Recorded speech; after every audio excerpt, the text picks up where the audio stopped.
the head of the organization, putting this together, concerned like all citizens in the diaspora. The purpose is there have been a lot that have happened in our country for the past 30 years. Part of that was a 14-year war, where we have 250,000 Liberians killed. And we believe that those things that brought about the war, they shouldn't happen again. Because if they do happen, we may have another war.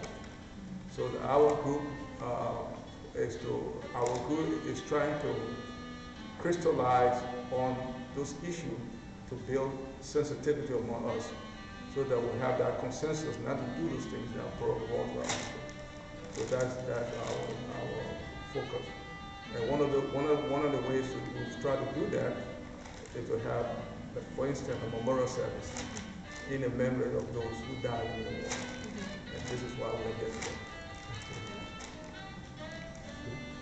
Auntie Eileen, I'm Bishop Jolly's youngest but tallest son.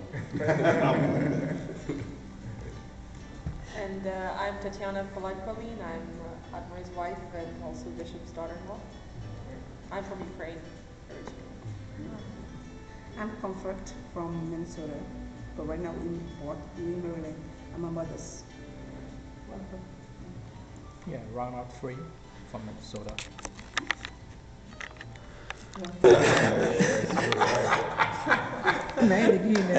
And my name is Moses Bombo Tambasin. All right. Dr. Baba, Joseph Baba. And I'm Reverend Jesse Woods, a good friend of Bishop Jolly for a few years. Oh, keep that friendship too.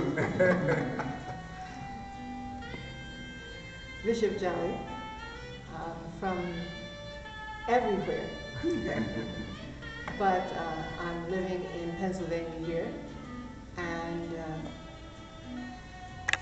I'm just happy to be present at this time, having ministered to so many who lost their loved ones. That I'm just delighted to be here to honor their memories.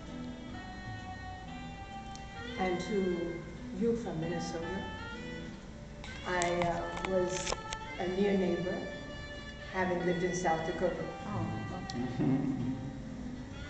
That's why I said everything.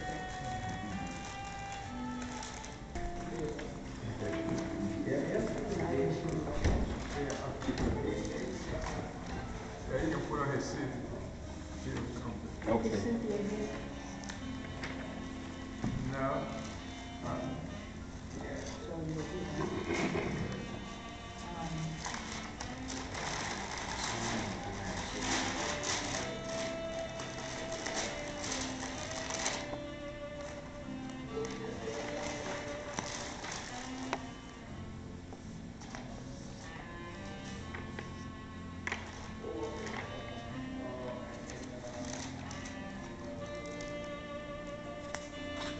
fellow Liberians, ladies and gentlemen, I would like to say thanks to everybody who came here today, especially our host.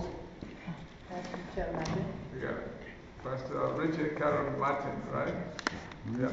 Well, it's a special thanks to him for giving us this beautiful church.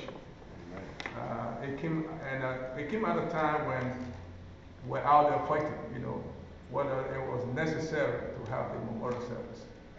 And within a quick second, my brother, bigger brother, called me and said, "Don't worry, we get somebody." And he contacted Dr. Jolly, and in 30 minutes, our worries were all gone about having a place to have the service. Because everybody had reason why this service should not go on. There were some who said it's too political. You're going out there to talk about people that died 20 years ago, it's too political. And I said to them, the war that killed these people was political. We did not stop that war. If having political event was that evil, we should have stopped that war immediately because it's political. There are some who say that it's too far. It's too far from Central Philly. So I told them, I said, well, do you know how many days and miles those that were in the war, the walk? In my case, my younger brother walked 460 miles. It took him 1 week to get from Monrovia to our village in Maryland County. So I said, if those people could walk that long, some of them with bare feet, what is the sacrifice? You just jump in your car in 20 minutes and you'll be here and you tell them that it's too far? There are others who say that, the people died long time ago, let's move forward, we cannot, let us not bring this back. And I said to them, I said, well, it would have been easier to forget these people if these people had died a natural death. But when you think of the way many of them were killed, I mean, you have two rebels, they seen a pregnant woman coming towards them, they begin to argue. She has a boy child. No, she has a girl child. Okay, to prove it, they have a living woman, open her stomach. Instead of killing the child and killing the woman, just to settle us all. And I use my own example. My stepfather was killed with they emptied the entire AK rifle magazine in his body. His body parts were spread about 100 feet apart. And they have to collect those pieces of body part, put in a plastic bag, tie it up, and how to bury it. So these things is nothing that you easily forget. My mother died of a peaceful death. When I think about it, I say, okay, she died, she was the Lord. It was her time. But if you have young children that were senselessly murdered, it can take 100 years. You will not forget if you can live that long. So our person here today, despite the fact people will judge them by the amount of people, but I'm judging for the fact that it brought awareness among Liberians. If you go on the internet, there was a lot of discussion. If this event had not been planned, we probably would have forgotten.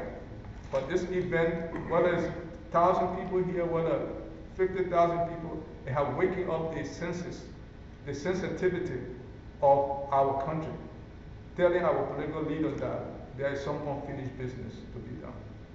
And that unfinished business is for us to pause and pay homage to those who were forcibly taken away from us.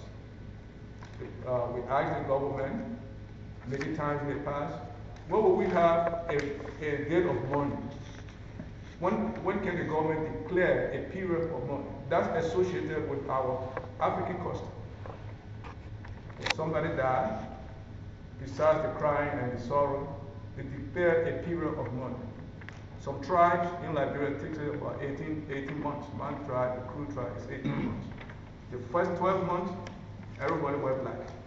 The women wear black, the men cut, shave their hair. And the women used to cut their hair, but now they don't do it. Yeah, I was saying, that's why you see that's part of the distraction we are getting. And that's why people want us to forget the 250,000 people.